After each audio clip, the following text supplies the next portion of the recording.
He thought he was just conducting one final security sweep of the abandoned Fort Clearwater before his discharge. But when Sergeant James Adams, a battle-weary single father with nothing left to give, stumbled upon 4 young people hiding in the forgotten underground bunkers, something began to shift. Not just in them, but in him.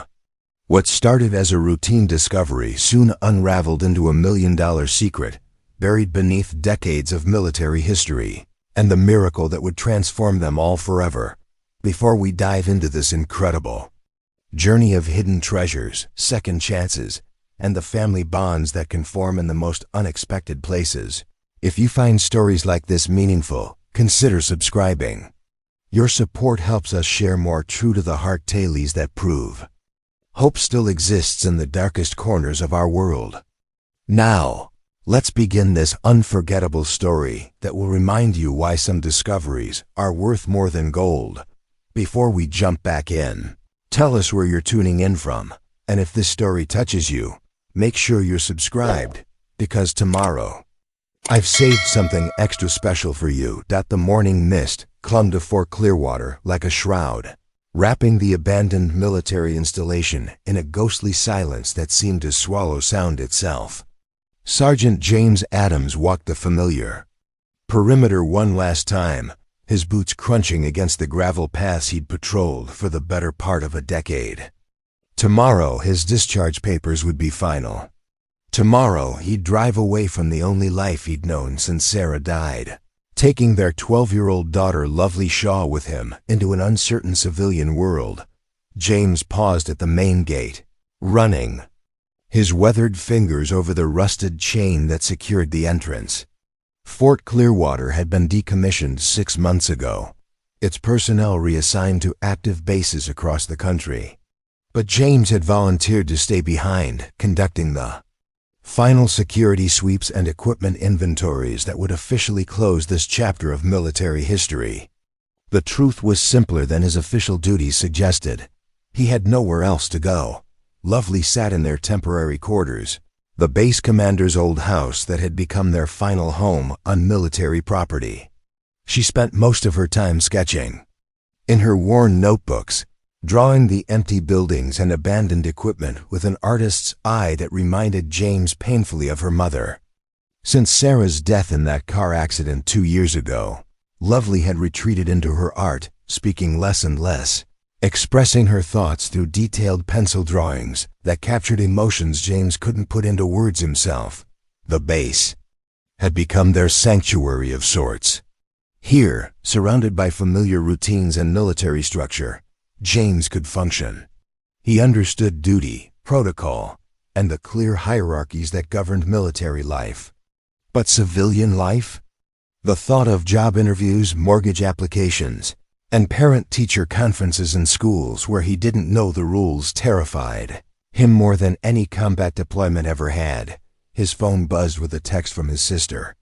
In Phoenix, still planning to move here next month? Tommy's excited to meet his cousin. James stared at the message without responding. His sister meant well, but the idea of cramming his grief and his daughter into her suburban life felt like trying to fit an ocean into a teacup. They'd lived on military bases their entire marriage, moved from posting to posting like a tide following the moon. Now with Sarah gone and his military career ending, James felt unmoored, drifting without purpose or direction. Walking through the empty mess hall, James remembered the sounds that once filled these spaces.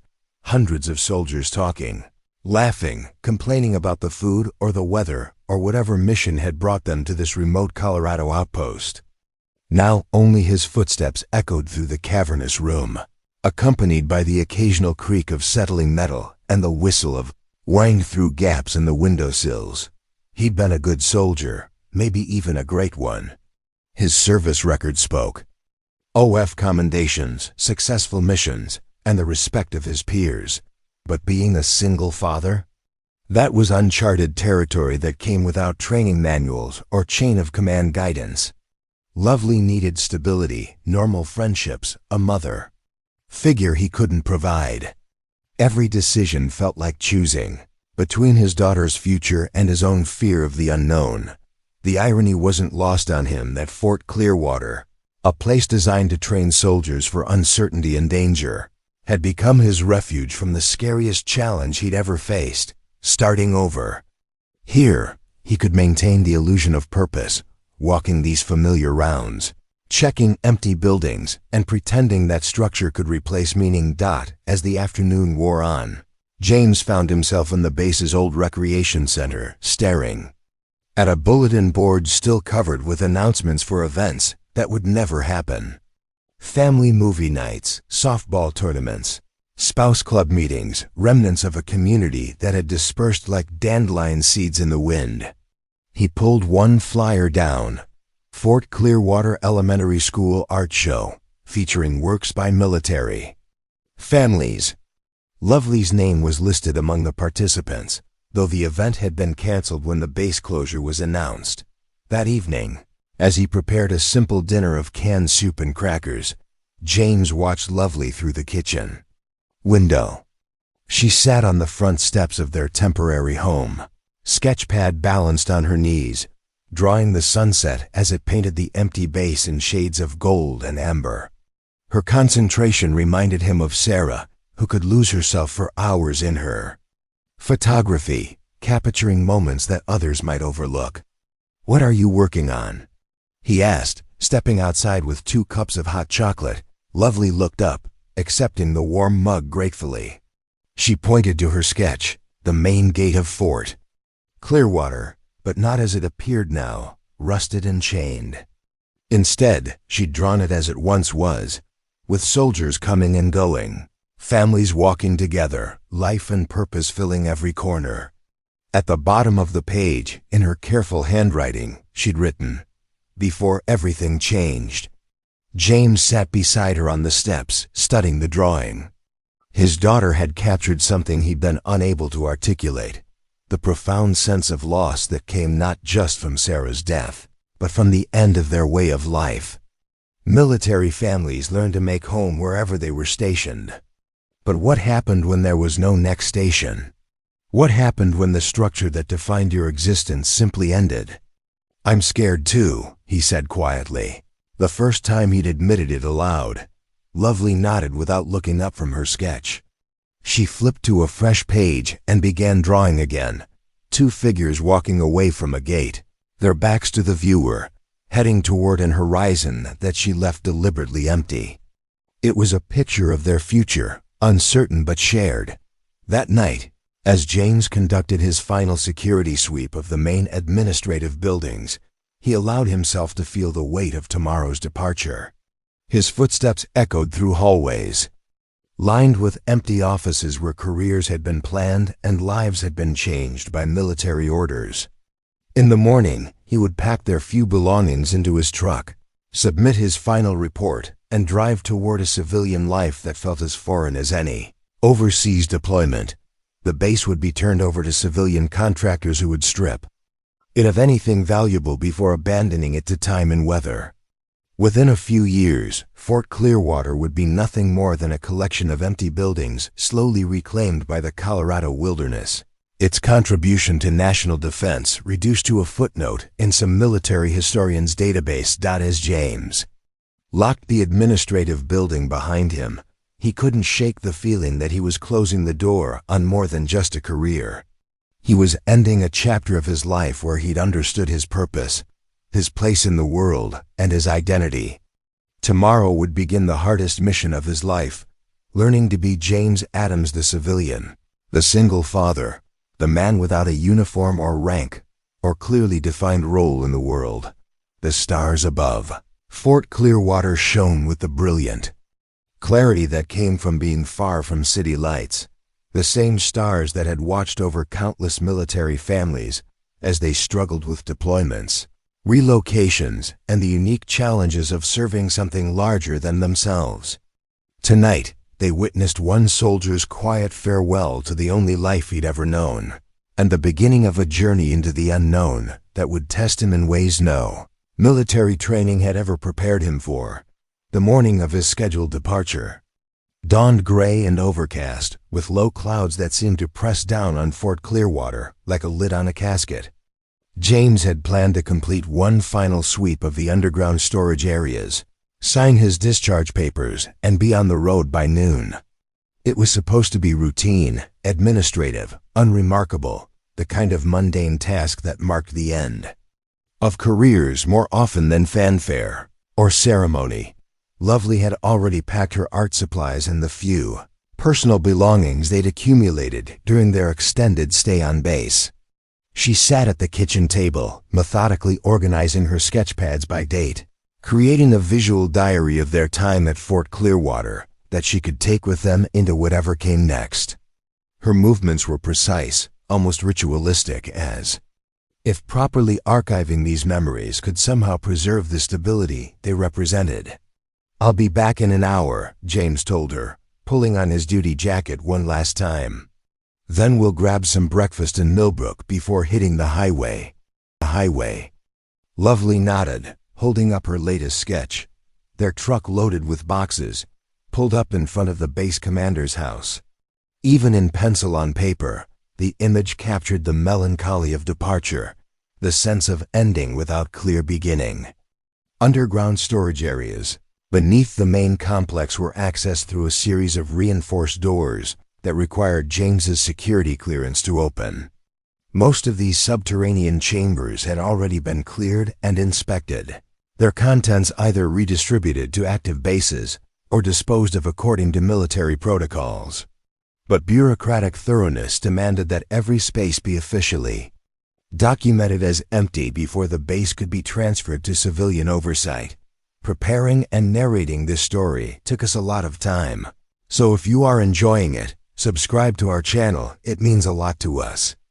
Now back to the story. James descended the concrete stairs into the first sublevel, his flashlight cutting through air that smelled of metal, concrete, and the peculiar staleness that accumulated in spaces long sealed from sunlight. The fluorescent lights still functioned, flickering to life as motion sensors detected his presence, but they cast harsh shadows that made the empty corridors feel more like catacombs than storage facilities. Room after room yielded nothing but dust and the occasional forgotten piece of equipment, a broken chair, some outdated computer monitors, filing cabinets left behind because they weren't worth the cost of transportation. James methodically checked each space against his inventory list, making notes that would become part of the official record of Fort Clearwater's decommission. It was in the third sublevel, a section he'd never had reason to visit during his active duty years, that James heard it, a sound that didn't belong in the sterile silence of abandoned military infrastructure. Muffled voices, barely audible, coming from somewhere deeper in the underground maze. His training kicked in automatically. James switched off his flashlight and moved toward the sound with the careful, deliberate steps of a soldier navigating potentially hostile territory. The voices were young, he realized, and speaking in hushed, urgent tones that suggested fear rather than threat. As he rounded a corner in the dimly lit corridor, he spotted a faint glow emanating from beneath a door that should have been sealed months ago. The voices stopped abruptly as his footsteps echoed off the concrete walls. James paused outside the door, listening. After a moment, he heard a whispered conversation. "Did you hear that? Someone's coming. We need to hide. Hello?" James called out, his voice carrying the authority of rank even as his mind raced to make sense of the situation. "Is someone in there? This is a restricted military facility." Silence. Then, after what felt like an eternity, a young voice responded, "Please don't call the police. We're not hurting anything." James's hand moved instinctively toward his radio, then stopped. Something in the voice, fear, desperation, exhaustion, reminded him of Lovely during those first terrible weeks after Sarah's death, when every adult authority figure had seemed like a potential threat to their fragile stability. "I'm not going to call anyone," he said, his tone softening. "But I need to know who you are and how you got down here. This area is supposed to be secure." Another pause, then the sound of whispered debate. Finally, the voice spoke again. "We found a way in through the old maintenance tunnels. We've been staying here for a few weeks. We didn't think anyone would find us." James considered his options. Protocol demanded that he report any unauthorized presence on military property immediately. But something about the situation, the youth of the voices, their obvious fear, the fact that they'd managed to survive undetected in an abandoned facility, suggested a complexity that standard procedures weren't designed to handle. "I'm going to open this door," he said carefully. "But I want you to know that I'm not here to hurt anyone. I just need to understand what's going on." The door was unlocked, and as James pushed it open, his flashlight beam revealed a scene that stopped him cold. 4 young people, ranging in age from what looked like late teens to early 20s, huddled together in what had once been an equipment storage room. They'd transformed the space into a makeshift living area, with sleeping bags spread across pallets, battery-powered lanterns providing light, and supplies neatly organized along the walls. But what struck James most was how they looked at him. Not with the defiance or aggression he might have expected from trespassers, but with the hollow-eyed wariness of people who had learned not to trust easily. They were thin, clearly living on minimal resources, but their improvised shelter showed signs of careful organization and mutual cooperation. "Please," said a young woman with dark hair pulled back in a practical ponytail. "We know we're not supposed to be here, but we had nowhere else to go. We'll leave if you want us to, but just please don't report us to the authorities. Not yet." James found himself thinking of Lovely, of how lost and vulnerable she'd looked in the weeks after Sarah's death, when the future had seemed like an endless series of threats and uncertainties. These 4 young people had that same look, not of criminality, but of souls trying to survive in a world that offered them no safe harbor. "What are your names?" he asked, stepping fully into the room, but keeping his voice gentle. The young woman who had spoken seemed to be their unofficial leader. "I'm Everly Hayes," she said. "This is Maverick Vance, Cassie Finch, and Kelvin Albright." Each of them nodded as their names were mentioned, maintaining the wary posture of wild animals uncertain whether to flee or fight. "How long have you been living down here?" James asked. 3 weeks, Maverick replied. He was tall and lean, with intelligent eyes that seemed to be constantly calculating escape routes. "We found the entrance through the maintenance tunnels that connect to the old water treatment facility. We've been careful not to damage anything or leave traces upstairs." James looked around their makeshift home with growing amazement. They'd rigged a ventilation system using existing ductwork, organized their limited food supplies with military precision, and even created a waste disposal system that left no trace of their presence in the upper levels of the facility. This wasn't the work of casual vandals or opportunistic squatters. This was survival engineering of the highest order. "Why here?" he asked. "Why Fort Clearwater?" Everly and Maverick exchanged a glance that spoke of shared secrets and difficult decisions. "We heard it was abandoned," Cassie said quietly. "And we needed somewhere safe, somewhere no one would look for us." The implications of that statement settled over James like a cold fog. These weren't runaways seeking adventure or rebels flouting authority for the thrill of it. These were people running from something, seeking refuge in the forgotten corners of a military installation, because even that seemed safer than whatever they'd left behind. As he stood in that converted storage room, surrounded by 4 young people who had managed to create a functioning household in one of the most secure facilities in Colorado, James felt something shift inside himself. For the first time in months, he wasn't thinking about his own uncertain future or his fears about civilian life. Instead, he found himself calculating how much food they had, whether their improvised heating system would be sufficient as winter approached, and how long they could remain hidden before someone else discovered them. "We're not criminals," Everly sighed, misinterpreting his silence for judgment. "We just needed time to figure things out," to make plans. We would have been gone before anyone found us. James looked at each of their faces in turn, seeing something he recognized, the expression of soldiers far from home, making do with inadequate resources, supporting each other through circumstances none of them had chosen. In their improvised family, he glimpsed the same bonds that had sustained him through his military career, the same mutual dependence that had made Fort Clearwater feel like home despite its remote location and institutional architecture. "I believe you," he said finally, and saw the relief that washed over their faces. "But we need to talk about what happens next." The silence that followed James's words stretched like a held breath.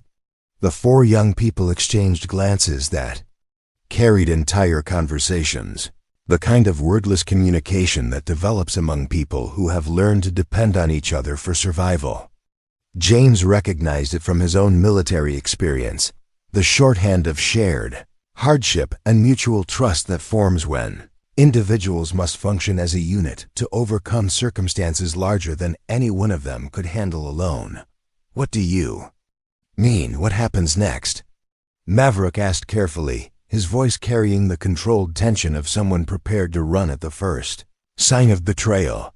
James looked around their makeshift home again, noting details he'd missed in his initial assessment. Someone had jerry-rigged a water filtration system, using components that must have taken considerable ingenuity to acquire and assemble. Their food storage showed signs of careful rationing and meal planning that spoke of experience with scarcity. Most tellingly, they'd organized their space with the efficiency of people who might need to pack up and disappear quickly if circumstances demanded it. "I mean," James said slowly, "that you can't stay here indefinitely. The base is being transferred to civilian contractors next week. They'll be conducting their own inspections, and they won't be as understanding as I am if they find unauthorized occupants." Cassie, who had been quiet until now, spoke up. "We know that. We've been monitoring the radio frequencies. We were planning to move on before the transfer, we just..." She trailed off, but her meaning was clear. They had nowhere to go. "How did you end up here?" James asked. "All four of you, together?" Everly seemed to weigh her response carefully. "We met at different times, different places. But we all had the same problem. Nowhere safe to go, and systems that were supposed to help us either couldn't or wouldn't." "Foster care," Kelvin added quietly, speaking for the first time since the introductions. "Group homes, shelters that were worse than the streets. Sometimes family situations that were..." He didn't finish the sentence, but the others nodded in understanding. James felt a familiar twist in his chest, the same protective instinct that had driven him to volunteer for the most dangerous assignments when civilian lives were at stake. These weren't hardened criminals or entitled rebels. They were young people who had fallen through the cracks of systems designed to protect them, finding in each other the family and safety that institutions had failed to provide. "How have you been surviving? Food, supplies, medical care?" "We pool whatever resources we have," Maverick explained. "I've got some technical skills. I can fix electronics, do basic mechanical work. Everly's good at planning and organization. Cassie knows how to stretch food and supplies. Kelvin..." He gestured toward the youngest member of their group. "Kelvin's got an amazing memory for details, patterns, things other people miss. We're not taking charity," Everly added quickly, as if anticipating James's next question. "We work for what we need. Odd jobs, day labor, anything honest that doesn't require official documentation or background checks." The more James learned about their situation, the more impressed he became with their resilience and resourcefulness. They'd created a functioning household under circumstances that would have defeated most people, maintaining not just survival but dignity and mutual respect. They reminded him of the best military units he'd served with, diverse individuals who had learned to compensate for each other's weaknesses while maximizing their collective strengths. "I need to ask you something," James said, settling into a cross-legged position that signaled his intention to stay and listen. rather than immediately leave to file reports. And I need you to be completely honest with me. Are any of you in trouble with the law? Is anyone looking for you who might consider me an accessory if they find out I've been talking to you?" The four exchanged another of their wordless consultations before Everly responded. "We're all legally adults, except Kelvin, and he ages out of the system in 2 months. None of us are wanted for anything criminal. We're just trying to stay safe and stay together until we can figure out something more permanent." "Why is staying together so important?" This time it was Cassie who answered, her voice soft but determined. "Because we're family now, not by blood or law, but by choice. We take care of each other. We've seen what happens when people like us get separated and put back into systems that don't understand what we need." James nodded slowly. In the military, he'd learned that the strongest units weren't always those with the most resources or the best equipment, but those with the deepest commitment to ensuring that no one was left behind. These four had created their own version of that ethos, protecting each other in a world that had proven unreliable and often hostile. "All right," he said, coming to a decision that surprised him with its clarity. "Here's what we're going to do. I can't let you stay here once the contractors take over, but I can give you some time to make plans. My daughter and I were supposed to leave today, but I'm going to delay our departure for a few days while we figure out options." "You don't have to," Everly began, but James held up a hand. "Yes, I do. I took an oath to protect people who couldn't protect themselves, and that doesn't stop just because I'm taking off the uniform." He paused, thinking of Lovely sitting upstairs with her packed bags and her carefully organized sketches. "But I need something from you in return. Complete honesty about your situations, your goals, and what you need to move forward safely. No more hiding, no more running, unless absolutely necessary." Maverick leaned forward. "What are you thinking?" "I'm thinking that I've spent the last 2 years trying to figure out how to start over in civilian life, and maybe helping you four do the same thing will teach me something I need to know." James looked around the circle of faces, seeing hope beginning to compete with wariness in their expressions. "I'm thinking that my daughter upstairs has been drawing pictures of empty places and missing families, and maybe she needs to see that sometimes families can be built instead of just lost." Kelvin spoke up. "Your daughter? Is she okay with strangers?" "She's 12. She's been through her own trauma, and she communicates mostly through art these days. But she's got a good heart and a better judge of character than most adults I know." James smiled slightly. "Besides, you won't be strangers for long if we're going to figure this out together." The transformation in the room was subtle but unmistakable. Shoulders relaxed, breathing deepened, and the four young people began to look less like hunted animals and more like individuals with the capacity for hope. James realized that in offering to help them, he'd inadvertently offered himself something he'd been missing since Sarah's death, a mission that mattered, a purpose that extended beyond mere survival. "There's something else," Everly said hesitantly. "Something we haven't told you about why we chose this place specifically." "What kind of something?" She looked at the others, receiving nods of permission before continuing. "We found some old documents down here. Maps, reports, things that the military left behind when they did their cleanup. Most of it's just boring administrative stuff, but..." She reached into a waterproof bag and pulled out a manila folder. "Some of it's more interesting." James accepted the folder and opened it, his flashlight illuminating pages of typed reports and hand-drawn diagrams that looked decades old. As he read, his eyebrows rose higher and higher. The documents detailed a classified research project from the 1960s, something involving experimental materials and prototype technologies that had been abandoned when funding was redirected to other priorities. "This is talking about material storage," he said slowly. "Rare earth elements, experimental alloys, things that would be worth..." He looked up at the four faces watching him intently. "Things that would be worth a lot of money today. That's what we thought too, Maverick said. But we didn't know how to verify it, or what to do about it, if it was real. We're not thieves, but if there's really something valuable down here that the military forgot about, it could change everything, James finished. He closed the folder, mind racing with possibilities and implications. This is why you stayed, isn't it? Not just because you needed shelter, but because you thought you might have found something that could give you all a real future. Everly nodded. We were trying to research it, to understand what we'd found before we decided what to do. But we needed time and safety and resources we didn't have.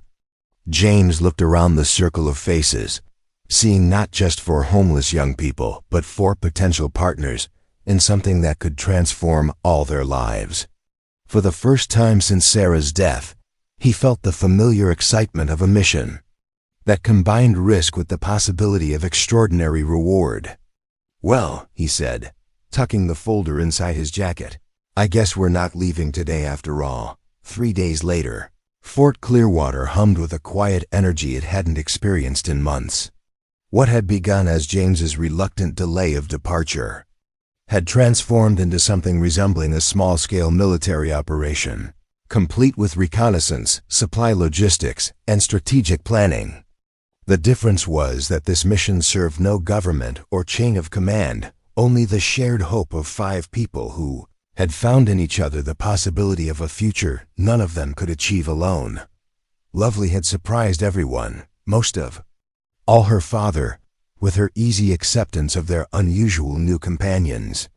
Rather than the withdrawal James had feared, his daughter had emerged from her artistic cocoon with a curiosity and engagement he hadn't seen since before Sarah's death. She spent her mornings sketching detailed portraits of Everly, Maverick, Cassie, and Kelvin, capturing not just their physical features, but something essential about their personalities that adults might have missed. She draws people the way they really are, Everly observed, watching Lovely add shading to a sketch that somehow captured Maverick's habitual alertness even in a moment of relaxation. Not just how they look, but who they are underneath. James had established their base of operations in the commander's house, converting the formal dining room into a research center where they could spread out the documents the 4 had found and cross-reference them with military databases he still had access to through his security clearance. What they'd discovered had exceeded even their most optimistic speculation. The classified project detailed in the Forgotten Files was called Operation Synthesis, a Cold War-era attempt to develop new materials for advanced aerospace applications. According to the documentation, significant quantities of rare earth elements and experimental alloys had been stored in reinforced underground chambers beneath Fort Clearwater, then forgotten when the project was declassified and its researchers reassigned to other priorities. Look at this inventory list, Maverick said, pointing to a page covered with technical specifications and quantities. If even half of this stuff is still down there, and if current market prices for rare earth elements are what I think they are, we're talking about materials worth several $1,000,000. James finished, consulting the commodity pricing reports he'd pulled up on his laptop. Maybe more, depending on the condition and purity of what's stored. Kelvin, whose remarkable memory for detail had proven invaluable in cross-referencing documents and identifying patterns, spoke up from his position surrounded by spreadsheets and technical manuals. The storage locations are all mapped in this section, he said, indicating a folder of architectural drawings. Sub-basement level 4, sections C through H. Most of them are behind sealed doors that require special access codes. Access codes that died with the project 40 years ago. Cassie pointed out. How do we even begin to investigate whether this stuff is still there? James had been thinking about that exact problem for the past day and a half. His military experience had taught him that bureaucratic oversight was often imperfect, especially when projects were classified and then declassified across multiple decades and administration changes. Things got lost, forgotten, misfiled, or simply ignored when they didn't fit into current strategic priorities. I still have access to the base infrastructure systems, he said slowly. Maintenance schedules, security protocols, environmental monitoring. If there are sealed storage areas in the sub-basements, my clearance should let me access them for inspection purposes. Is that legal? Everly asked. It's authorized, James replied carefully. Whether it's wise is another question entirely. But technically, I'm still responsible for certifying that all areas of the base are secure and accounted for before the civilian transfer. If I find materials that weren't included in the official inventory, I'm obligated to report them. The implications of that statement hung in the air like smoke. If they found the materials described in the documents, James would be required, by military protocol, to report the discovery to his superiors. The materials would then become property of the federal government, to be disposed of according to standard procedures that would likely involve auction to certified dealers and contractors. But, Maverick said thoughtfully, if the materials were never officially inventoried in the first place, and if the project that stored them was declassified decades ago, the legal status might be more complicated. James nodded. That's exactly what I was thinking. Military regulations are very specific about reporting and handling of classified materials. But if Operation Synthesis was fully declassified, and if these materials were never transferred to the current base inventory system, they might technically be abandoned property. Which would mean what, exactly? Cassie asked. Which would mean that salvage law might apply instead of military regulations, James said.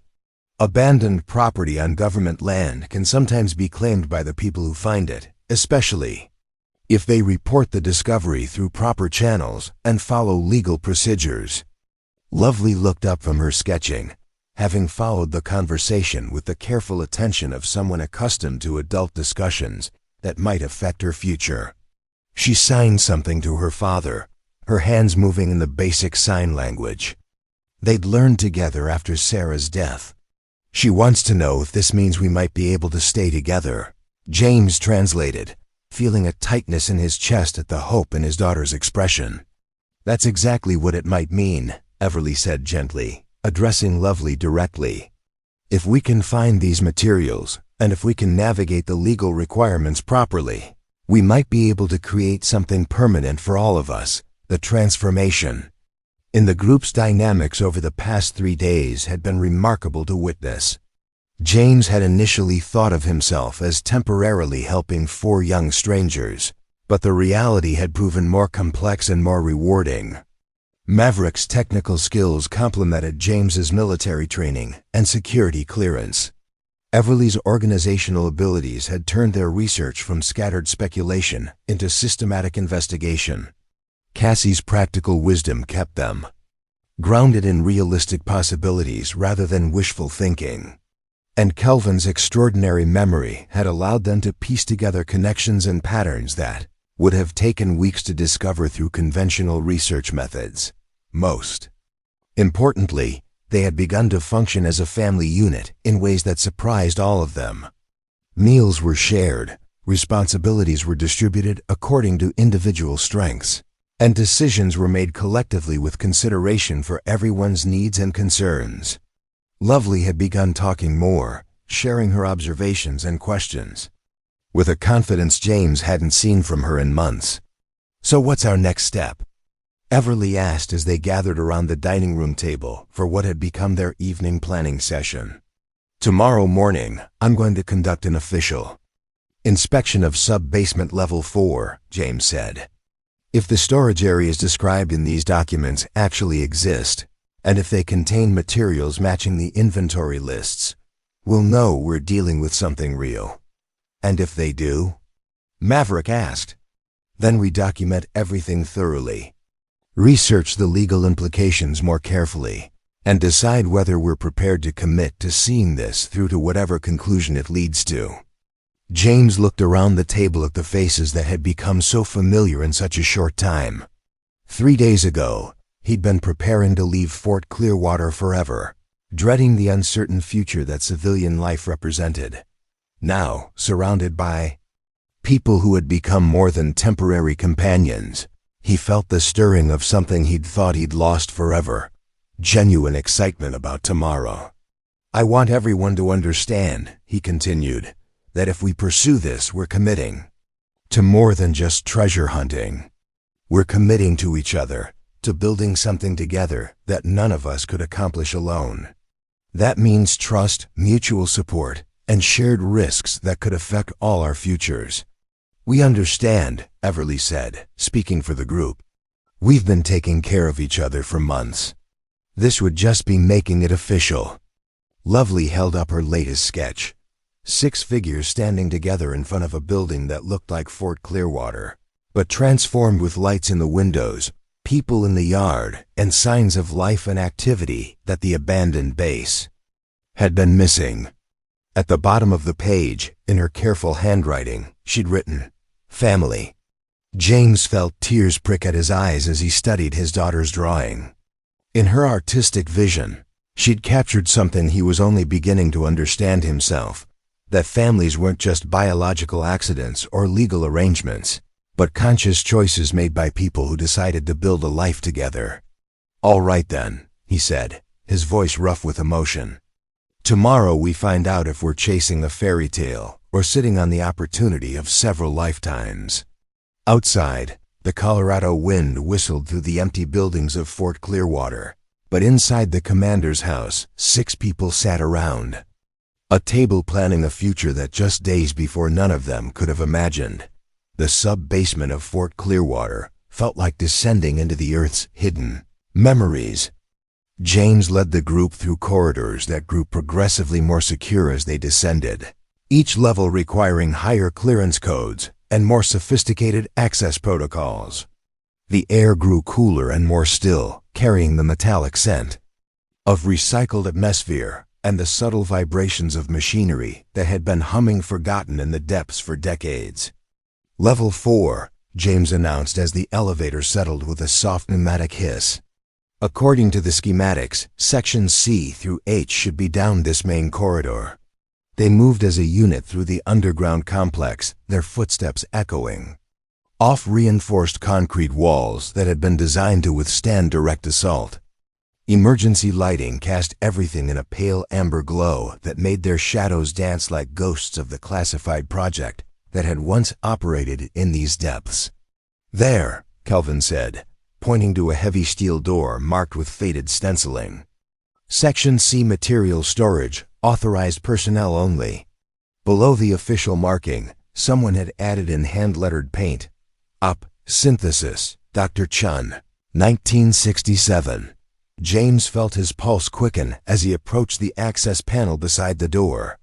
"Dr. Chun," he murmured. According to the documents, he was the project's lead materials engineer. "Any relation?"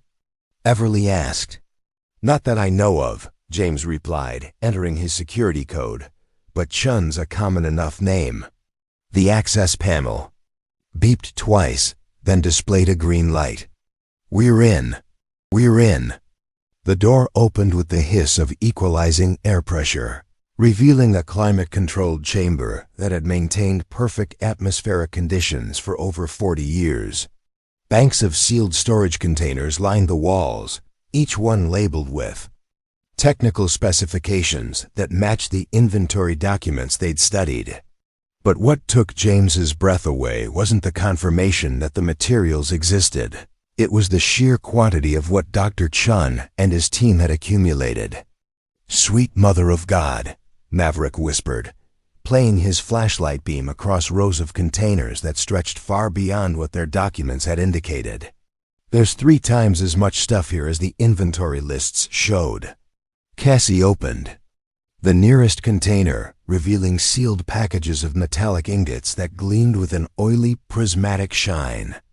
"What is this stuff exactly?"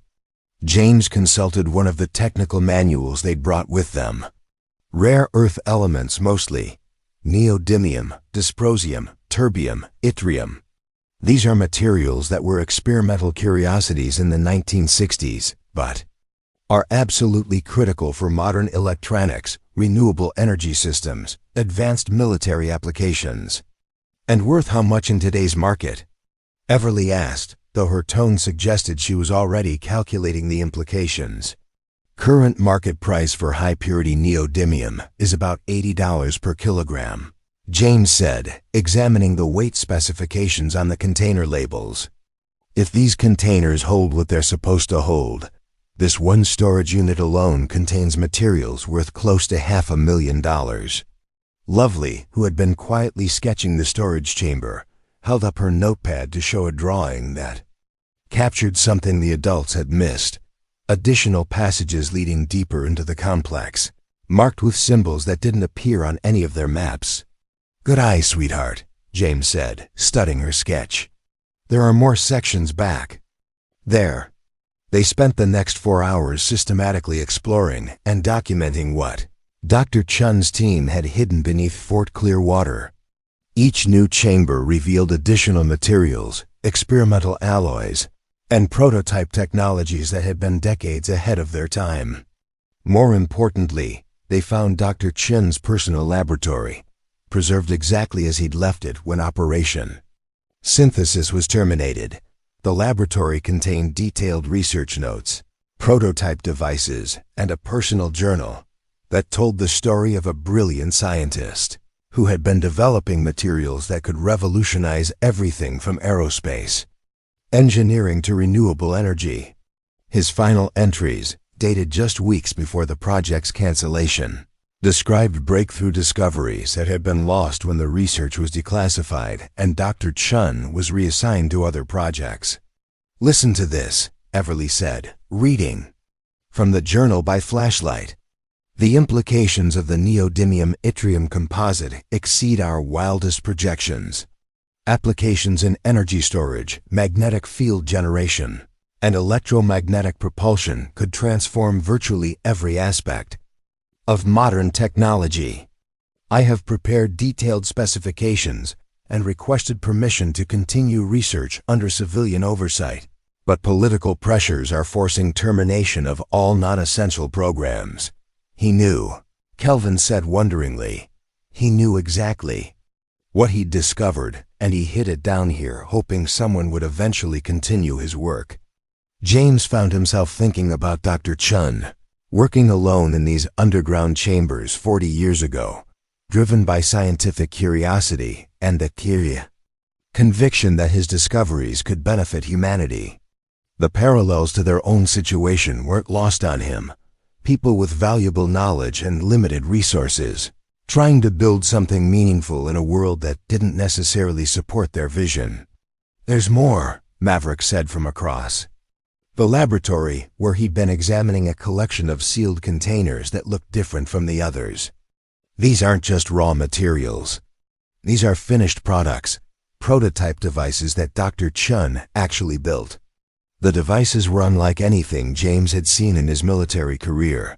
Sophisticated electromagnetic assemblies, energy storage systems, and what appeared to be miniaturized power generation units that combined multiple experimental materials into integrated technological solutions. Even without understanding their exact function, he could recognize the precision engineering and innovative design that had gone into their construction. "If we're talking about rare earth materials being worth millions," he said slowly, "what would prototype technologies be worth to the right buyers?" "More than we can calculate," Everly replied. "These aren't just valuable materials anymore. They're potentially revolutionary technologies that were suppressed for political reasons and forgotten by institutional memory." As they documented their discoveries, taking careful photographs and making detailed inventories, James began to understand that they had stumbled onto something far more significant than a simple abandoned materials cache.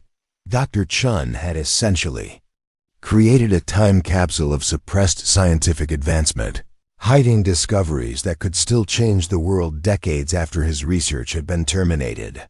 "We need to be very careful about how we proceed," he said as they prepared to leave the laboratory.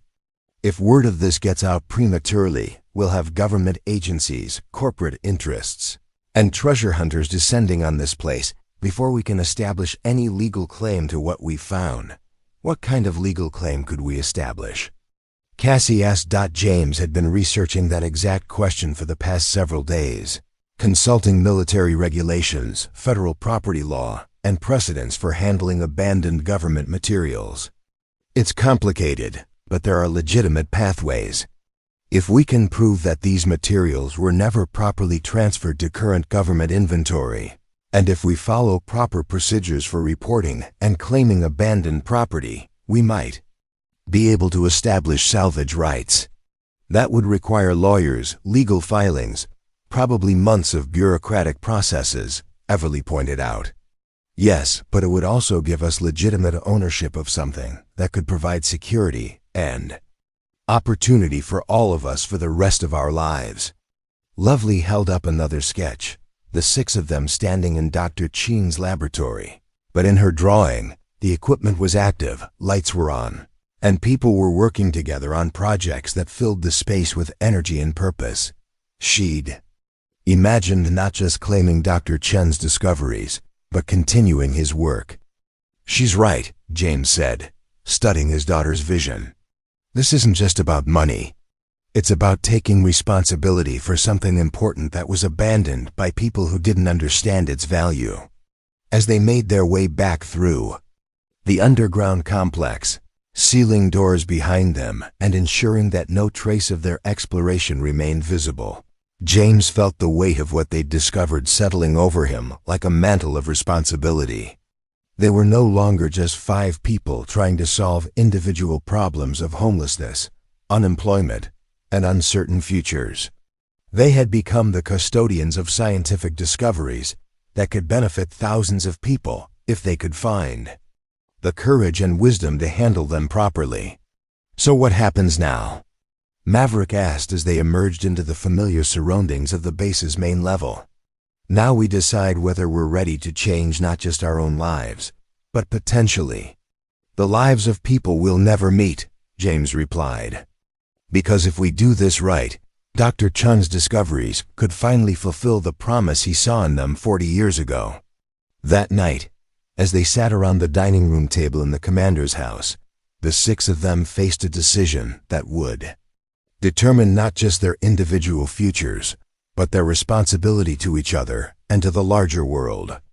Outside, Fort Clearwater sat silent in the Colorado night, keeping its secrets as it had for decades.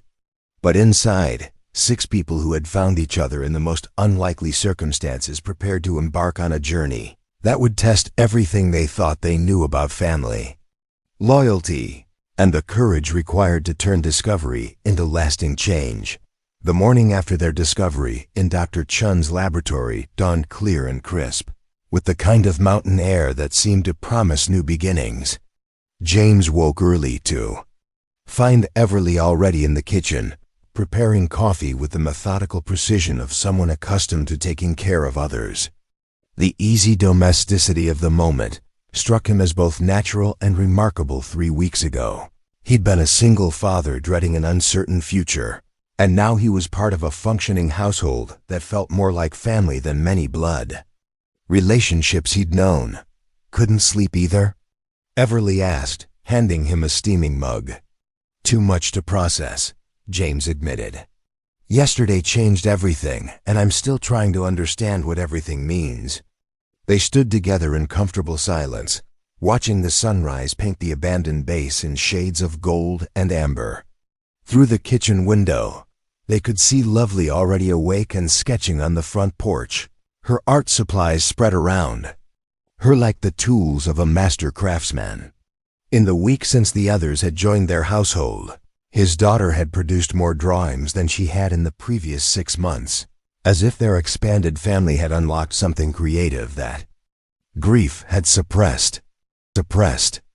She's remarkable, Everly said, following his gaze. The way she sees people captures their essence in just a few lines. Yesterday's sketch of Dr. Chen's laboratory, she drew things that weren't there anymore, but that belonged there. Like, she could see the history of the place.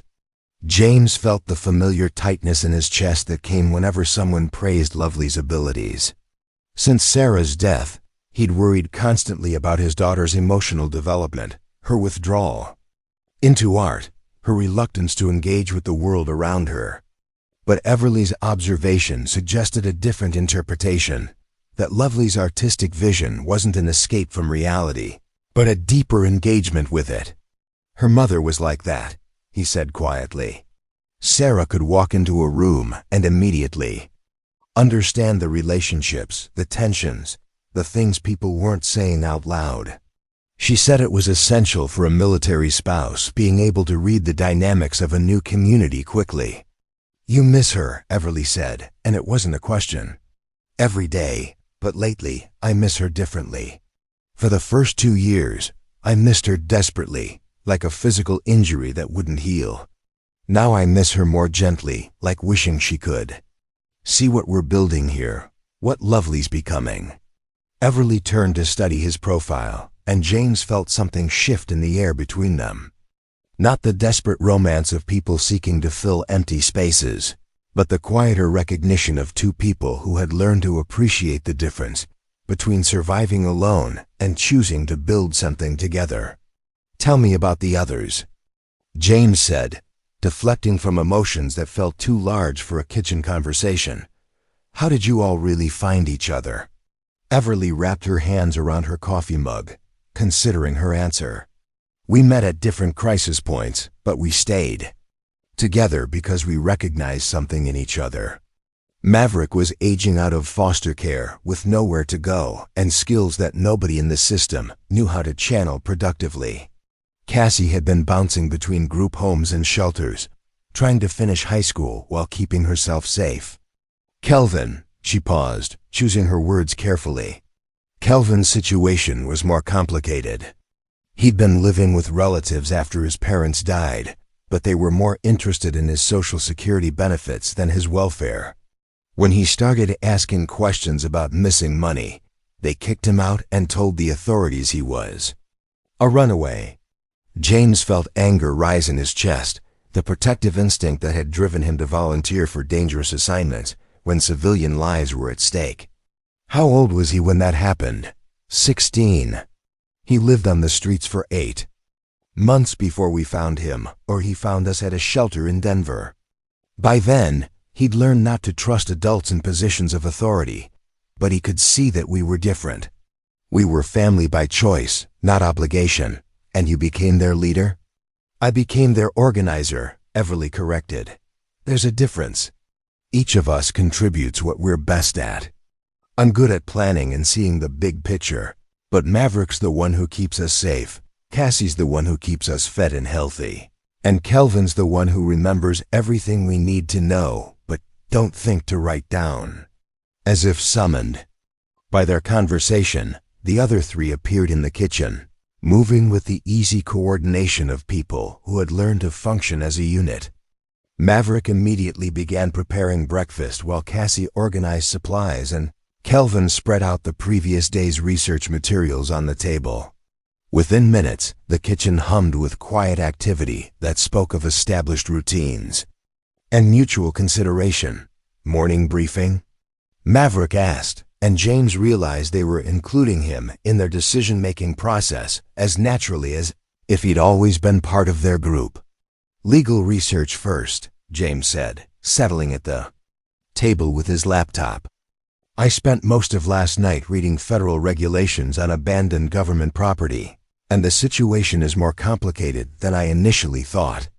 He pulled up the relevant statutes on his screen.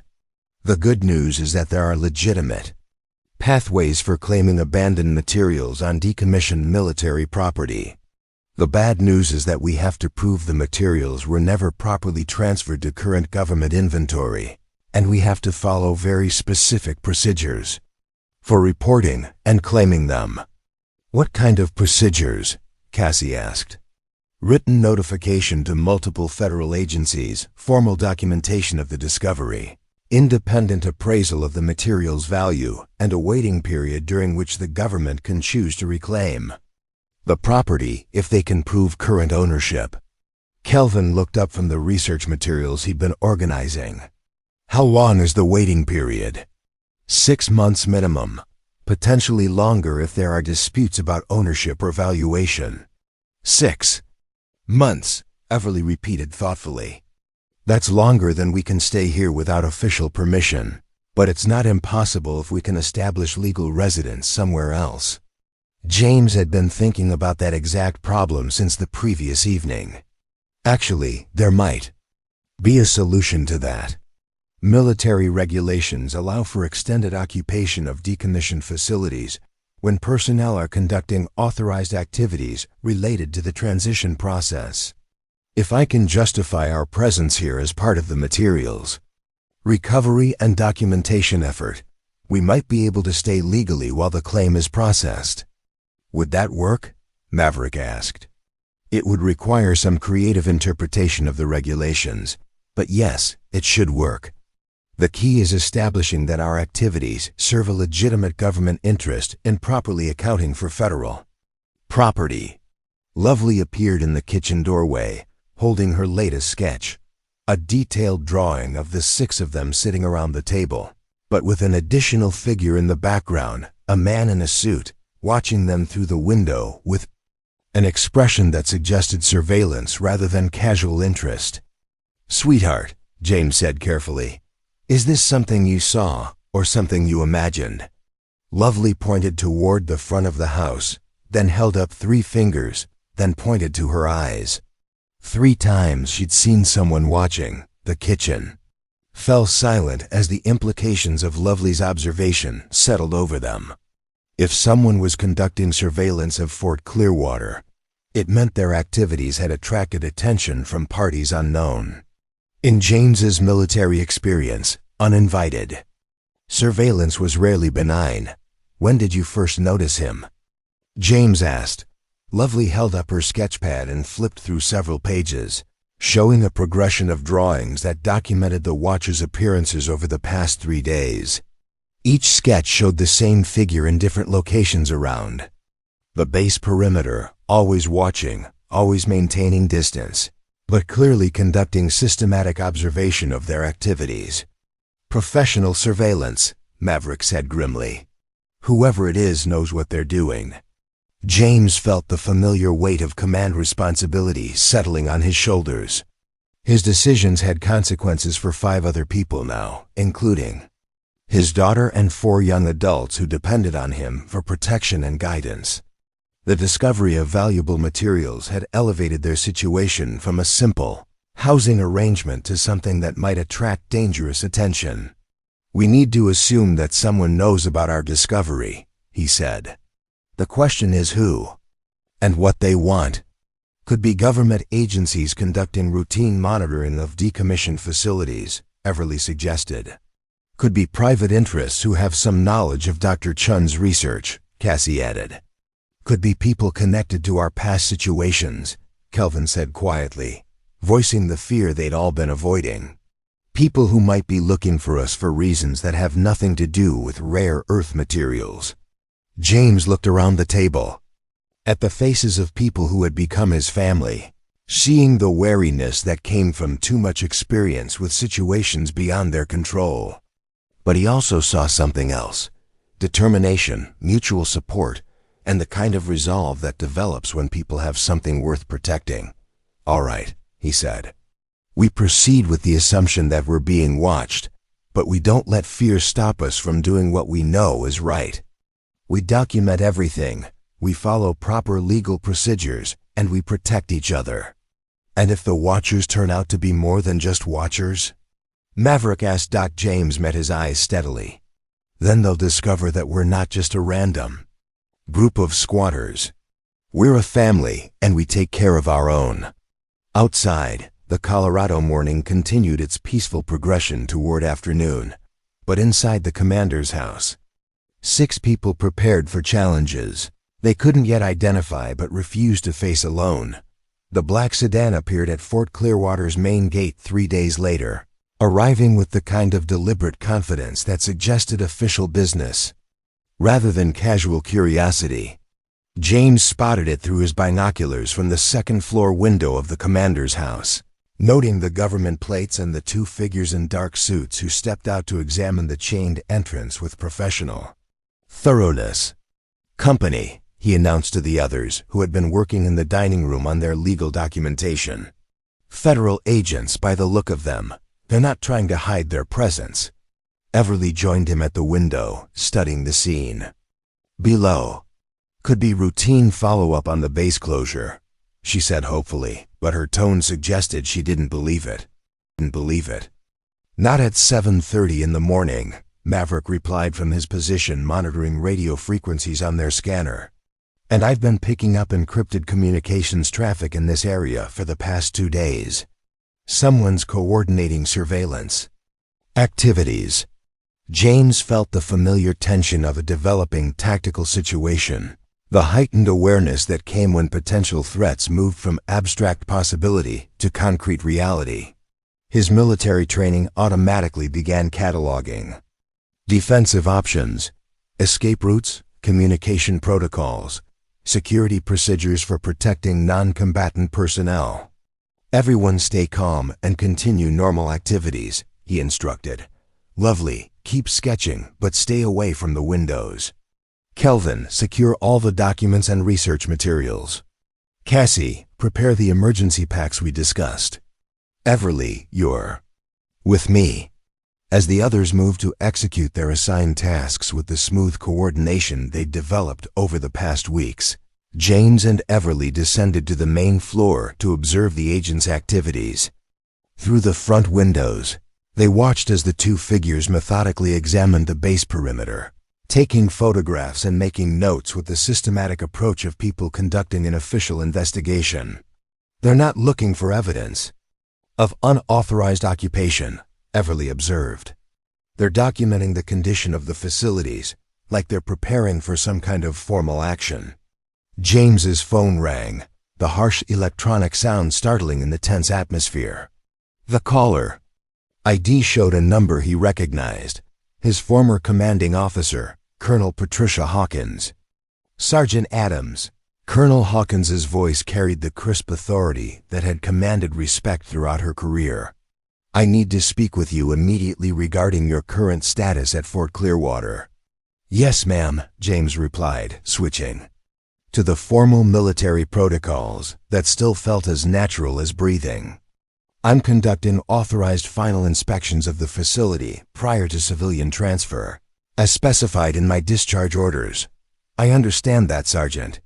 What I need to discuss is the nature of those inspections and any discoveries you may have made during your extended stay at the facility." James felt his pulse quicken, but his voice remained steady. "Could you be more specific, ma'am?" "I'm being told that you've accessed classified storage areas in the sub-basement levels and that you've been conducting research into historical projects that exceed the scope of your authorized activities." The precision of Colonel Hawkins's information made it clear that their activities had been under more intensive surveillance than Lovely's sketches had indicated. Someone with access to base security systems had been monitoring their movements, possibly recording their conversations, tracking their research activities in real time.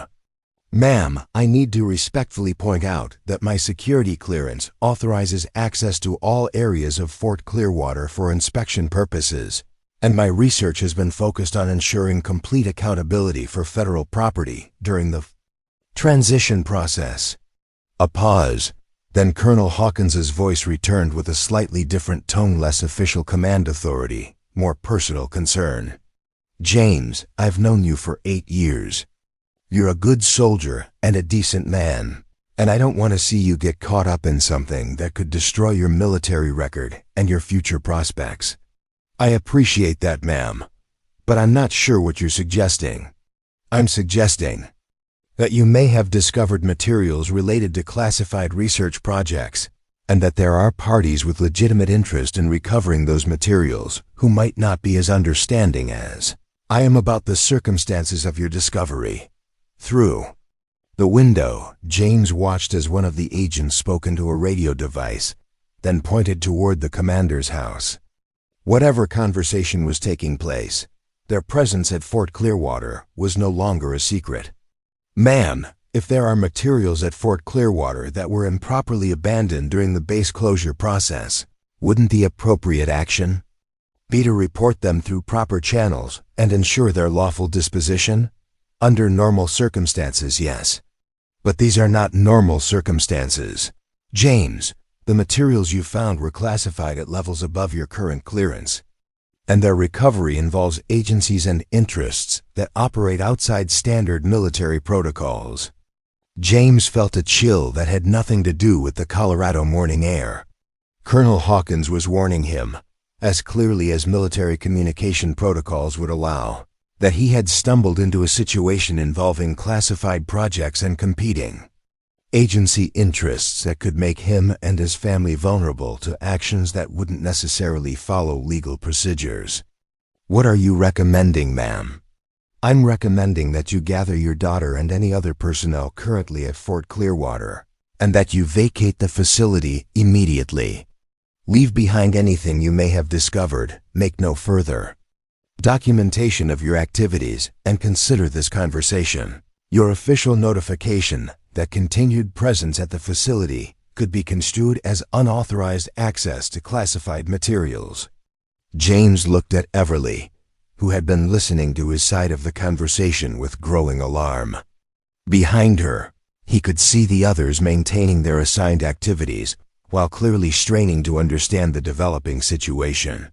3 weeks ago, following Colonel Hawkins's advice would have been his automatic response. Military personnel followed orders from superior officers, especially when those orders were presented as protective guidance. But 3 weeks ago, he hadn't been responsible for 4 young adults who had no other safe harbor, hadn't discovered scientific research that could revolutionize multiple industries, hadn't begun to understand what it meant to choose loyalty to found family over institutional authority. "Ma'am, I need to respectfully request clarification of my legal status and obligations in this situation. Are you giving me a direct order to vacate Fort Clearwater?" Another pause, longer this time. "I don't have authority to give you orders. James, you're 48 hours away from official discharge. What I'm giving you is advice from someone who values your welfare and wants to see you transition successfully to civilian life. And if I choose not to follow that advice, then you'll be dealing with people who don't know you, don't care about your service record, and don't have any obligation to consider your personal circumstances when they make decisions about how to handle this situation." The line went dead, leaving James staring at his phone while processing the implications of a conversation that had been simultaneously a warning, a threat, and an expression of genuine concern from a superior officer who couldn't afford to be more explicit about the dangers he faced. "What did she say?" Everly asked. "She said we're out of time," James replied. "Someone wants us gone, and they're prepared to use official authority to make that happen." Maverick appeared from the communications station, his expression grim.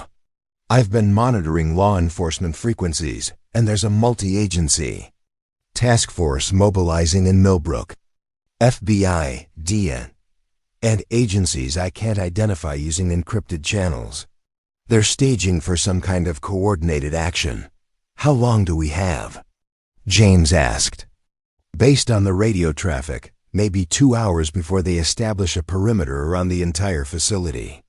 James felt the weight of command decision pressing down on him like a physical force. Every choice he made in the next few minutes would determine not just his own future, but the futures of 5 people who depended on him for protection and guidance. The safe choice, the choice that would protect them from immediate harm, was to follow Colonel Hawkins's advice, abandon their discoveries, and disappear into anonymous civilian life. But the safe choice would also mean abandoning Dr. Chun's research to people who had suppressed it once and would likely suppress it again, abandoning their chance to build lasting security for themselves, and abandoning the principle that sometimes doing the right thing required accepting significant personal risk. "All right," he said. his voice carrying the calm authority that had sustained him through combat deployments and family crises. "We're not running. We're going to document everything we found, file our legal claims through proper channels, and make sure that Dr. Chien's discoveries get the attention they deserve, even if it means fighting the federal government?" Cassie asked. "Especially if it means fighting the federal government," James replied. "Because if we don't fight for what's right, who will?" Outside, the black sedan was joined by 2 more vehicles, and James could see additional figures beginning to establish observation posts around the facility perimeter. Whatever was coming would arrive soon, but for the first time since Colonel Hawkins's call, he felt the clarity that came from making a decision based on principle rather than fear. "Family meeting," he announced. 5 minutes dining room. "We need to decide whether we're going to trust the system to protect us, or whether we're going to protect ourselves." The federal agents arrived at precisely 9 o'clock in the morning, their convoy of black vehicles approaching Fort Clearwater with the methodical precision of a military operation. James watched through the window as they established a perimeter around the commander's house, noting the professional spacing, communication protocols, and tactical positioning that spoke of extensive coordination and preparation. 12 agents visible, probably more in reserve positions, he reported to the others, who had gathered in the dining room according to their emergency plan. "Multiple agencies based on the different vehicle types. They're not taking any chances." Everly finished sealing the last of their document copies into waterproof containers that Maverick had hidden throughout the house during the night. "Legal papers are secured, research materials are backed up, and copies have been uploaded to secure cloud storage with instructions for automatic release if we don't check in within 48 hours. "Good," James said. "Whatever happens next, Dr. Chun's work won't disappear again." Lovely sat at the table with her sketchpad, drawing rapidly as she documented the deployment of federal agents around their home. Her artistic record-keeping had become an essential part of their security planning, capturing details that photographs might miss and providing evidence that couldn't be confiscated or destroyed as easily as digital files. The knock on the front door was firm but not aggressive, the sound of authority that expected compliance but wasn't yet prepared to resort to force. James exchanged glances with the others, receiving silent nods of support that strengthened his resolve as he walked to answer the summons. The woman on his porch wore a standard federal agent's suit and badge, but her expression carried the controlled tension of someone dealing with a situation that had already exceeded normal operational parameters. Behind her, 3 male agents maintained positions that blocked potential escape routes while remaining far enough back to avoid appearing overtly threatening. "Sergeant Adams? I'm Special Agent Daisy Harper, FBI. I need to speak with you regarding your activities at Fort Clearwater during the past 3 weeks." "Good morning, Agent Harper," James replied, maintaining the polite formality of military protocol. "I'm conducting authorized inspections of this facility prior to civilian transfer, as specified in my discharge orders. Is there some problem with my presence here? May I come in? I think it would be better if we discuss this privately." James stepped aside, gesturing Agent Harper into the house while noting that her backup agents adjusted their positions to maintain visual contact with the interior. The choreography of federal law enforcement in action would have been impressive if it hadn't been directed at his family. In the living room, Agent Harper's attention immediately focused on the research materials spread across multiple tables. The maps and technical documents that represented weeks of careful investigation into Dr. Chien's work. Her expression shifted from routine enforcement procedure to something approaching professional interest as she recognized the sophistication of their documentation. "This is quite an extensive research operation for a routine facility inspection," she observed. "Yes, ma'am. We discovered historical materials that appeared to have been overlooked during the base closure process. And we've been working to ensure proper accountability for federal property. Agent Harper picked up one of the technical manuals they'd found in Dr. Chun's laboratory, scanning the pages with the careful attention of someone who understood the significance of what she was reading. "Operation Synthesis," she said quietly. "How much do you know about this project?" "I know that it involved classified research in the 1960s, that significant quantities of valuable materials were stored in underground facilities, and that proper records of their disposition were never maintained when the project was terminated. And you know that unauthorized access to classified materials, even declassified materials, can result in federal charges if proper procedures aren't followed." James felt the conversation shifting into more dangerous territory, the kind of legal maneuvering that could trap civilians who didn't understand the complexities of federal regulations. "Agent Harper, I need to clarify my understanding of this situation. Are you here to investigate potential criminal activity, or are you here to recover materials that the government has a legitimate claim to?" Agent Harper set down the technical manual and looked directly at him. "I'm here because multiple agencies received reports that unauthorized personnel were accessing classified storage areas and conducting research into projects that involve ongoing national security interests." Ongoing interests? Operation Synthesis was declassified 40 years ago. The specific research may have been declassified, but the materials and technologies developed under that project have applications that remain classified at the highest levels. Your discovery of Dr. Chun's work has triggered protocols that were established to prevent exactly this kind of situation. Everly appeared in the doorway, carrying a tray of coffee that provided a pretext for joining the conversation. "Agent Harper, I'm Everly Hayes. I wondered if you might be able to clarify something for us about the legal procedures for claiming abandoned federal property."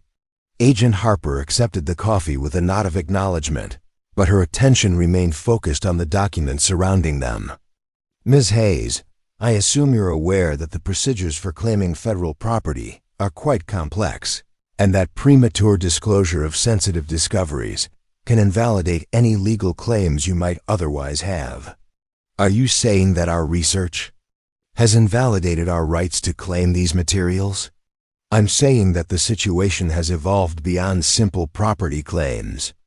The technologies described in Dr. Chun's research have implications for national defense, energy independence, and economic competitiveness that make them matters of national interest rather than personal property."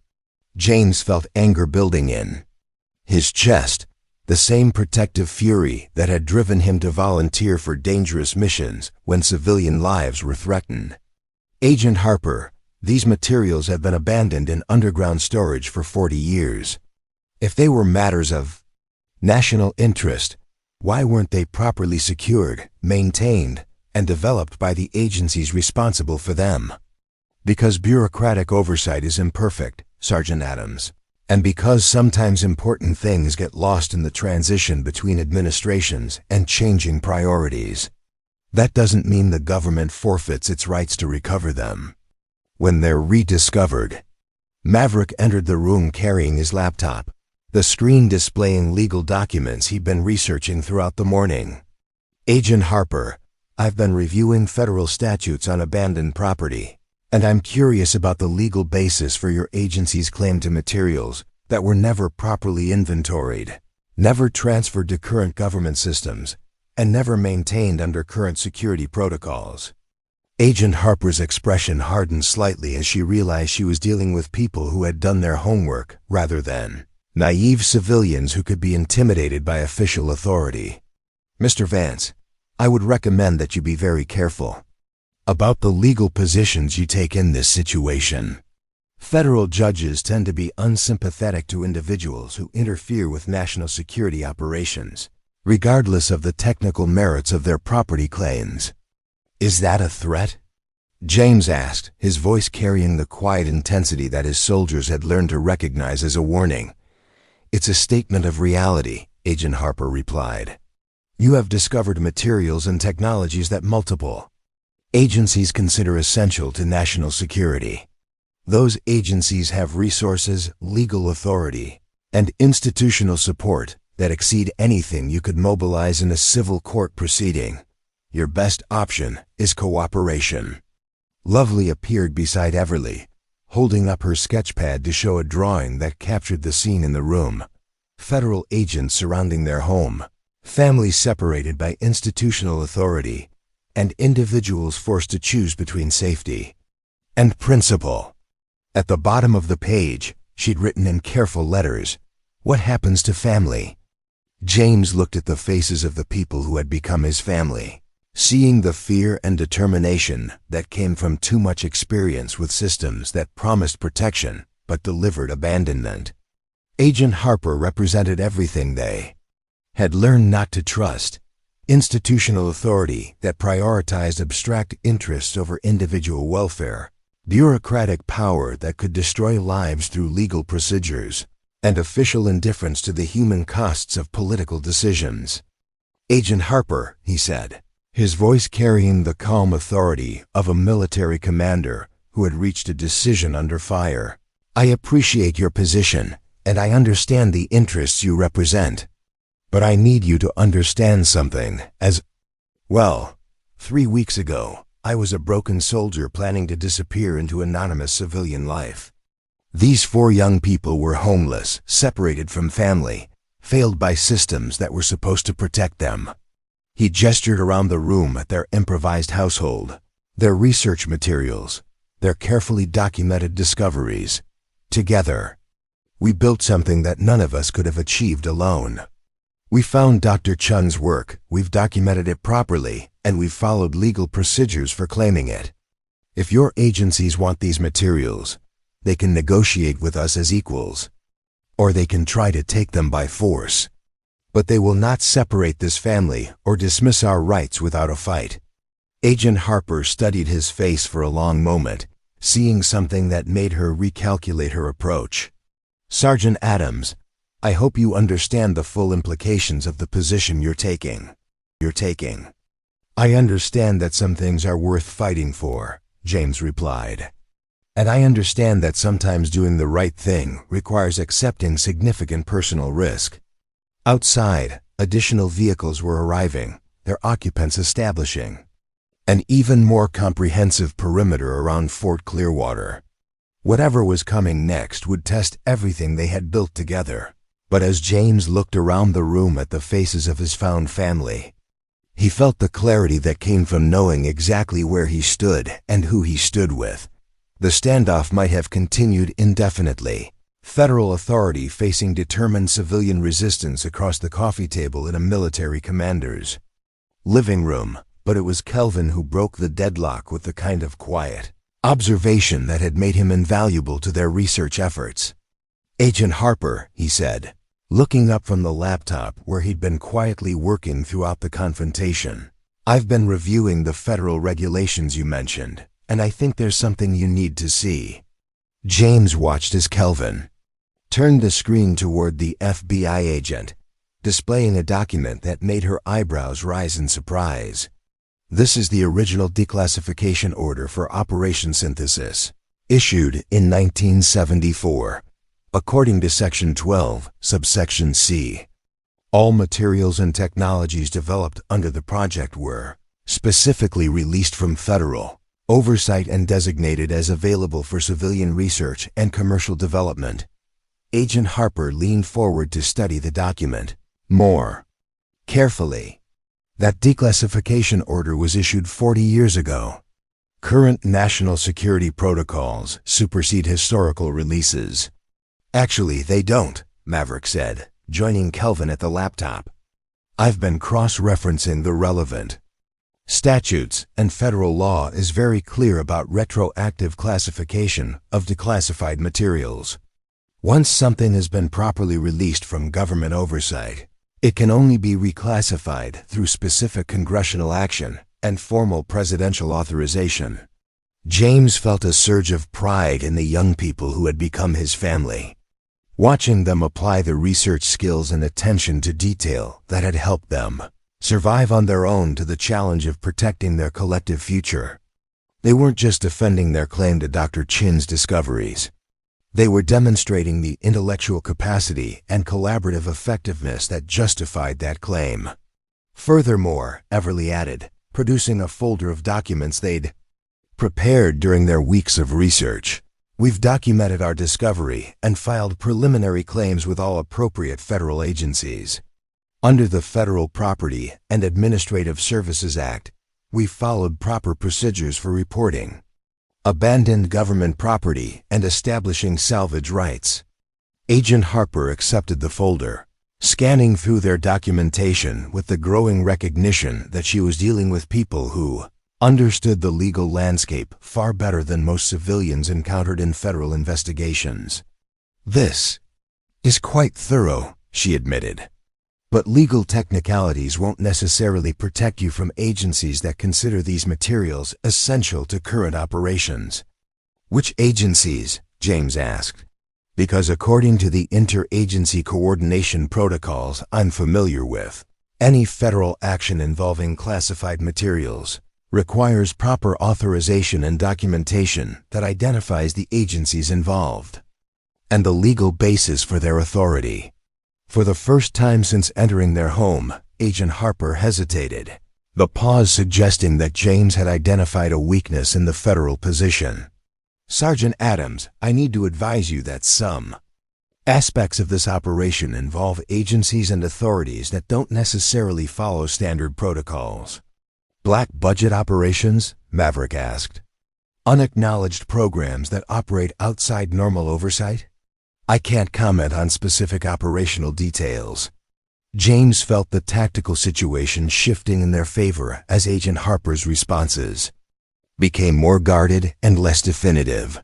His military experience had taught him to recognize when opponents were operating beyond their comfort zones, when institutional confidence gave way to individual uncertainty about authority and procedures. "Agent Harper," he said, adopting the tone of calm professionalism that had served him well in military negotiations, "I respect the position you're in, and I understand that you're trying to handle a complicated situation according to instructions from people with their own agendas. But I need you to consider something." He gestured around the room at their research materials, their documented discoveries, their carefully organized household.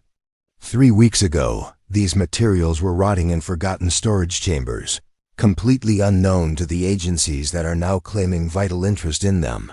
Dr. Chun's research was abandoned, his discoveries were ignored, and his potential contributions to national security and economic development were wasted by bureaucratic indifference. "That may be true, but we found them," Cassie interrupted quietly. "We researched them, documented them, and figured out their value when nobody else cared. We've invested our time, our energy, and our hopes in making sure Dr. Chun's work doesn't disappear again." Lovely held up her latest sketch, a drawing of Dr. Chin's laboratory, but not as they'd found it, abandoned and forgotten. Instead, she'd drawn it active and productive, with people working together on projects that filled the space with purpose and innovation. At the bottom of the page, she'd written, "Dreams don't belong to the government." Agent Harper studied the drawing for a long moment, and something in her expression suggested that Lovely's artistic vision had touched something beyond professional obligation. "Miss Shaw, how old are you?" Lovely held up 12 fingers, then pointed to her sketch pad and made a gesture that encompassed all the drawings she'd created, documenting their time at Fort Clearwater. "She's been recording everything," James explained. "Every day we've been here, every discovery we've made, every step of our research. Her drawings show what this place was like when we found it, and what it became when people who cared started working here again."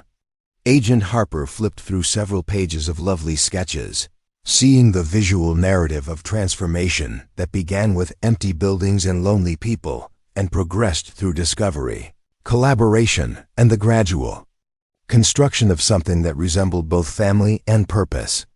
"Agent Harper," Everly said gently, "what would happen if you returned to your superiors and told them that the materials They want our being claimed by a family that followed proper legal procedures, documented everything thoroughly, and demonstrated that they can continue Dr. Chun's research more effectively than the agencies that forgot about it for 40 years.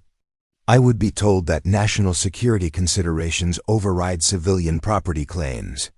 And what would happen, Maverick added, if that family had already made copies of all the research, uploaded documentation to secure servers, and arranged for automatic public release of Dr. Chun's discoveries, if anything happened to them? Agent Harper's professional composure cracked slightly as she realized the full implications of their position. You're talking about blackmail. We're talking about insurance, James corrected.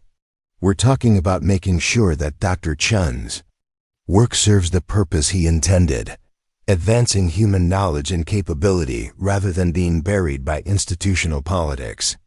The room fell silent as Agent Harper processed the complex situation she faced. Outside, James could hear radio chatter as federal agents maintained their perimeter, but the tactical advantage had shifted. His family had demonstrated that they possessed not just valuable materials, but the knowledge, documentation, and strategic thinking necessary to protect those materials from confiscation. Finally, Agent Harper reached for her radio. Control, this is Harper. I need to speak with Senior Command about modifying our operational approach. The conversation that followed was conducted in the careful euphemisms of federal bureaucracy, but James recognized the underlying negotiation. Agent Harper was explaining to her superiors that the situation was more complicated than anticipated, that the civilians involved had legitimate legal claims and sophisticated understanding of the issues, and that forced confiscation might create more problems than it solved. After 20 minutes of back-and-forth communication, Agent Harper turned back to them with an expression that suggested relief, mixed with professional caution. Here's what I can offer, she said. Full documentation of your discoveries will be reviewed by appropriate federal agencies to determine current classification status and government interest. During that review period, you'll be granted temporary custodial rights to the materials and permitted to continue your research under federal oversight. What kind of oversight? James asked. Regular reporting on your activities, coordination with government research agencies, and agreement to share any significant developments with appropriate federal authorities. And our family stays together? Everly asked. Your family stays together, Agent Harper confirmed. In fact, given the scope and sophistication of your research, there's interest in formalizing your status as civilian contractors working on projects of national importance. James looked around the circle of faces, seeing hope and determination that had sustained them through weeks of uncertainty, finally validated by official recognition. They had fought for their right to stay together, to continue Dr. Chun's work, and to build something meaningful from abandoned materials and forgotten dreams. There's one more condition, Agent Harper added. You'll need to establish a proper research facility with appropriate security measures and professional oversight.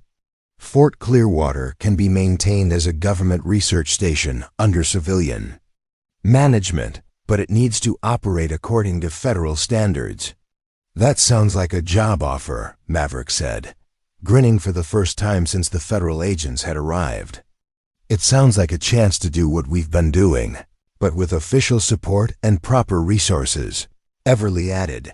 James felt something settle in his chest that he hadn't experienced since Sarah's death, the deep satisfaction that came from achieving something significant through principled action and mutual support. They had discovered valuable materials, yes, but more importantly, they had discovered their capacity to function as a family and to protect each other against challenges that would have defeated them individually. Agent Harper, he said, extending his hand, I think we have a deal. As they shook hands, James heard Lovely's pencil moving across paper behind him. When he turned, she held up her newest sketch, 6 people standing together in front of Fort Clearwater, but the base was transformed. Instead of abandoned buildings, She'd drawn a thriving research facility with lights in every window and people working together on projects that promised to change the world. At the bottom of the page, in her careful handwriting, she'd written, "Home." 18 months later, Fort Clearwater hummed with the kind of productive energy that Dr. Chun had envisioned when he first began his research in the underground laboratories decades earlier. The abandoned military installation had been transformed into the Chun Research Institute, a cutting-edge facility that combined advanced materials research with an innovative program for young people who had aged out of traditional support systems. James stood in the main laboratory, watching Maverick explain the properties of rare earth alloys to a group of visiting scientists from the Department of Energy. The young man who had once hidden in underground bunkers now commanded respect as the Institute's lead materials engineer, his technical expertise enhanced by formal education, funded through their research contracts. His presentation was confident and precise, the kind of professional competence that came from combining natural ability with meaningful opportunity. The neodymium yttrium composite that Dr. Chen developed in 1967 as applications were still discovering, Maverick was saying, indicating a prototype device that glowed with soft blue light. Our current project involves energy storage systems that could revolutionize everything from electric vehicle batteries to grid-scale renewable energy management. Through the laboratory windows, James could see the expanded facility that had grown around the original base infrastructure. What had once been empty barracks now housed a residential program for young adults transitioning from foster care, homelessness, or other unstable situations. The old mess hall had become a combination cafeteria and community center where residents, research staff, and visiting scientists shared meals and ideas in an atmosphere of mutual respect and collaborative purpose. The transformation hadn't happened overnight, and it hadn't been without challenges. The first 6 months had involved extensive negotiations with federal agencies, legal proceedings to establish their official status, and the complex logistics of converting a decommissioned military base into a functioning research facility. But every obstacle had been overcome through the same collaborative approach that had sustained them during their initial discovery, combining individual strengths, supporting each other through difficulties, and maintaining focus on their shared vision. Everly approached from her office in the administration building, carrying a folder of reports and wearing the satisfied expression of someone whose organizational skills had found their perfect application. As the Institute's executive director, she managed everything from federal contracts to community outreach programs, ensuring that their success remained grounded in the values of mutual support and inclusive opportunity that had brought them together. "The quarterly reports are ready for the Oversight Committee," she said, handing James the folder. "Research productivity is up 30% from last quarter, and we've got 12 new residents starting next month." James scanned the documents, noting metrics that told the story of an organization that had exceeded everyone's expectations. The Chun Research Institute had not only commercialized Dr. Chun's discoveries, but had created a sustainable model for combining advanced research with social services, proving that scientific innovation could coexist with community building and individual transformation. "Any word from the University of Colorado about the graduate program partnership?" he asked. "Approved unanimously," Everly replied with a smile that lit up her entire face. "Starting next fall, residents who complete our certification program can transition directly into advanced degree programs with full funding. Maverick will be our first doctoral candidate." James felt the deep satisfaction that came from watching people he cared about achieve their full potential. The young man who had once survived through technical skills and street wisdom was now preparing for advanced studies that would make him one of the leading experts in his field. But more importantly, he was serving as a mentor and role model for younger residents who arrived at the Institute carrying their own stories of abandonment, resilience, and unfulfilled potential. Cassie appeared from the residential wing, accompanied by 3 teenagers who were clearly new arrivals. As the Institute's community integration specialist, she had developed programs that helped young people transition from survival mode to productive engagement with education, career preparation, and healthy relationships. Her own experience with homelessness and system failure had given her credibility and insight that no amount of formal training could provide. "James, I want you to meet Sarah, Miguel, and David," she said, introducing the newcomers. They arrived yesterday from Los Angeles, and they're interested in the electronics program. James shook hands with each of the young people, recognizing in their expressions the same wariness and cautious hope that he remembered from his first meeting with Everly, Maverick, Cassie, and Kelvin. The Institute now served young adults from across the country, referred by social services agencies, nonprofit organizations, and word-of-mouth networks that had developed as their reputation spread. "Welcome to Fort Clearwater," he said. "I know it probably looks overwhelming right now, but you're going to find that this is a place where people support each other, and where everyone has something valuable to contribute." Kelvin emerged from the archives building, carrying a stack of historical documents that represented his ongoing project to research and document other abandoned military research programs. His extraordinary memory and attention to detail had made him invaluable, not just to their own operations, but to federal agencies seeking to recover and properly manage other forgotten scientific assets. "I found 3 more facilities that might have materials similar to what we discovered here," he reported. 2 in Nevada and 1 in New Mexico. "The Defense Department has asked us to conduct preliminary assessments." The expansion of their work beyond Fort Clearwater represented validation of their approach and recognition of their expertise. But James was most proud of how success had strengthened rather than diluted their commitment to each other.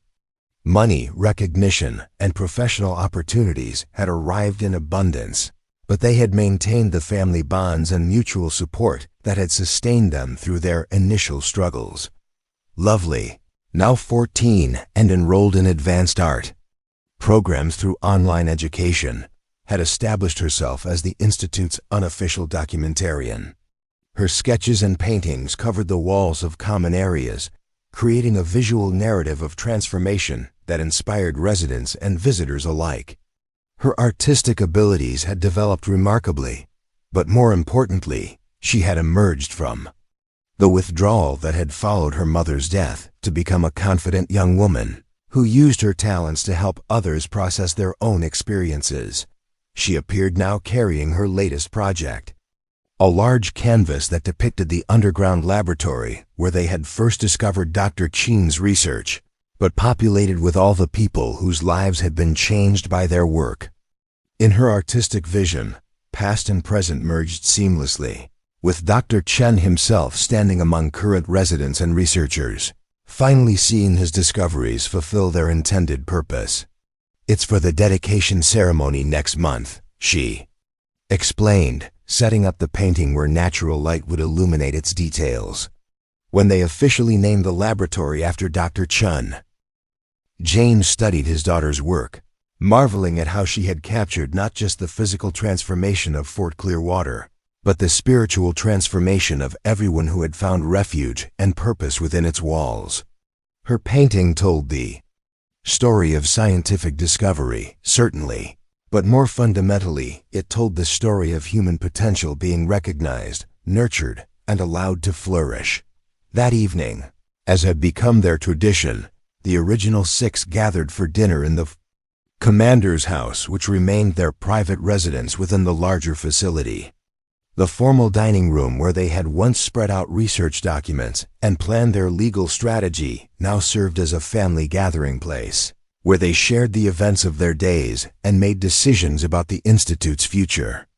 The patent applications for the energy storage systems were approved. Maverick reported between bites of Cassie's homemade lasagna.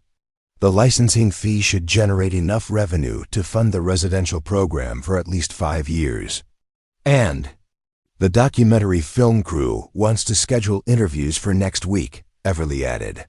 They're particularly interested in how we've managed to combine scientific research with social services.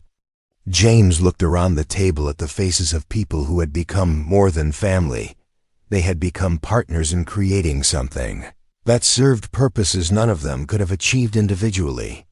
The scared, broken people who had found each other in underground bunkers had evolved into leaders, innovators, and mentors whose work was changing lives far beyond their own. I got a letter today from a young woman in Detroit, Kelvin said. She read about the Institute online and wants to know if we have any openings. She's been living in her car for 6 months, but she has a degree in chemistry and dreams of doing research that makes a difference. There's always room for one more, James replied, echoing the philosophy that had guided their growth, from a family of 6 to a community of over 40 residents and staff members. That's the whole point of what we've built here. Later that night, as Everly and James walked the perimeter of the facility, a habit that dated back to his military security checks but had evolved into quiet time for discussing their shared vision, they could see lights in windows throughout the complex. In the laboratories, night shift researchers continued work on projects that would benefit millions of people.